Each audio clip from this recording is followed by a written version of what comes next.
क्या आपको पता है मृत्यु के बाद आत्मा के साथ क्या होता है? आइए जानते हैं। जब किसी इंसान की मृत्यु होती है, सब कुछ एक पल में शांत हो जाता है।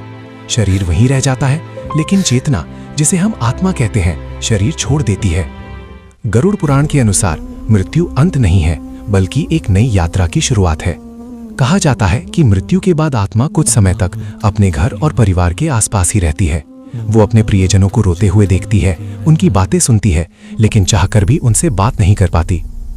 ये एक ऐसा अनुभव होता है जहां आत्मा सब कुछ महसूस करती है, पर पूरी तरह अकेली होती है।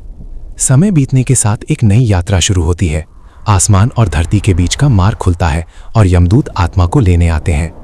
गरुड़ पुराण में बताया गया है कि यमलोक तक की यात्रा आसान नहीं होती। यह यात्रा इंसान के कर्मों के आधार पर बदलती रहती है। जिसने अच्छे कर्म किए हों, उसके लिए ये मार्ग शांत और सरल होता है, और जिसने बुरे कर्म किए हों, उसके लिए यही मार्ग कठिन और भयावह बन जाता है। लंबी यात्रा के बाद आत्मा यमलोक पहुंचती है, एक ऐसा स्थान जहां न्याय होता है, बिना किसी पक्षपात के। वहां चित्रगुप्त उपस्थित होते हैं, जो इंसान के जन्म से लेकर मृत्यु तक के हर कर्म का लेखा जोखा रखते हैं। कोई भी छोटा या बड़ा कर्म उनसे छिपा नहीं रहता। फिर यमराज न्याय करते हैं, शांत, निष्पक्ष और अटल। यही तय होता है कि आत्मा को स्वर्ग की शांति मिलेगी या नरक के कष्टों का अनुभव करना होगा।